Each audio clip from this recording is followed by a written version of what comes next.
This will be a day long remembered. Now I am the master. Welcome to another episode of Legends and Theories. And welcome to review the LEGO Death Star Trash Compactor. And this is a diorama set based off of A New Hope and has the best minifigure selection of any of the diorama sets for what you get, since you get every main character from the original trilogy, plus a few of the more minor ones, since you get Luke, Han, Leia, Chewbacca, 3PO, and R2. The only other pretty major ones you don't get is Yoda, Obi-Wan, and Lando. But if you're definitely talking about the main characters from all the films, you could consider them more secondary, including Chewie, 3PO, and R2. I think it's great, but you also get minifigures that, for a while, although easy to create customs of, were locked to the Death Star sets, being Luke Skywalker and Han Solo in their Stormtrooper disguises. But the first figure we have is Chewbacca. He has this pole which he uses to try and hold open the trash compactor walls. And I can place him back in there. Continuing on to our next figures, we actually have Leia. She doesn't have any weapons or anything since she was just rescued from prison. Would have been cool if she included her dress piece. But still, the figure looks really great with a smile on one side and a bigger smile on the back. I can take her and place her in. Next, we have Stormtrooper Han. Who has great Stormtrooper printing on him. Kind of front on one side and a smile on the back side.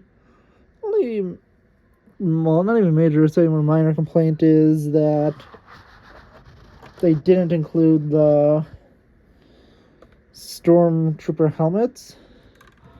And last of at least the basic figures I want to look at before we look at 3PO and R2 is Luke, who has a smile and a frown. He has his blaster and can be placed. I honestly don't know where Luke goes. I think you go around there. I will check before the end of the video where they're specifically supposed to go. But of the two figures that are actually interesting inclusions is C-3PO, who didn't need to be included. He has some great arm printing, leg printing, and back printing. And R2-D2, who is the best version of him, which has actually back printing all around him and looks truly incredible.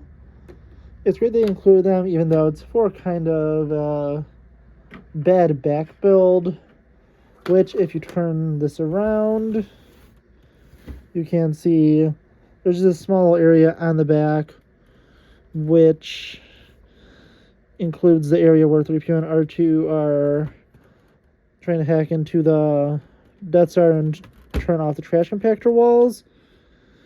And you can just simply place R2 and 3PO back here. It is a tight fit. It's better to have 3PO facing this way, actually. But yeah, honestly, although it is nice they included them, it is kind of a bad build for the back.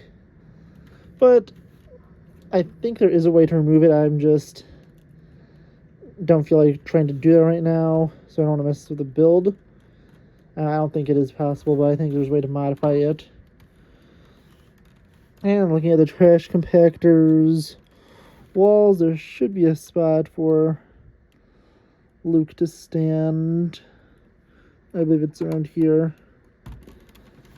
Him and Han might be switched around, but I believe that's just about where everyone should stand. And the walls can close in, getting them pretty close together. Obviously not all the way. You can then close it and look around the junk. As you saw, this little cord piece goes together. There's this garbage all around. And you can't move in one wall all the way and then the other. Obviously, that kind of breaks the illusion. But you could do that, or you could just move this one in as said. And then this is what it looks like if you have them pushed in all the way. Pretty simple, but does look good. Once you pop it out, you can take a look at the quote. One thing's for sure, we're all going to be a lot thinner from Han Solo. And yeah, honestly, this is a cool set. Isn't, the greatest set to ever exist, but has a great minifigure inclusion and depicts a pretty fun scene, which, until recently, they said, was originally locked to only being able to get if you purchased the Death Star, which originally was $400, then went up to $500 when they re-released it, and I have no idea how much it goes for on the secondary market now, since I got mine back when the $500 one was still out, but I got the $400 one for probably around the same price, but that's since they had the newer version out. But yeah, honestly, this is a really good set, as I said. Not the best thing they could depict, but my favorite for the minifigure inclusion, since you get so many major characters in it. But yeah, honestly, I want to know what you think about this. Please let me know in the comments. And funny story about this, I've been planning to do this for like the last nearly 9 months. I did get this as a gift for Christmas, and I just kept pushing it back with all the Hobbit and Lord of the Rings videos, and then a bunch of other ones. But I got all 3 diorama sets for Christmas, and I'll be reviewing them over the next few weeks, with the only interruption being when I do receive the Ahsoka's shuttle in about, I think, a week and a half. So yeah, so let me know what you think in the comments, and I'll see you on the next episode of Legends and Theories. Thank you for watching this episode of Legends and Theories. Please subscribe, like the video, share the video, leave a comment, check out the video on screen, and may the Force be with you.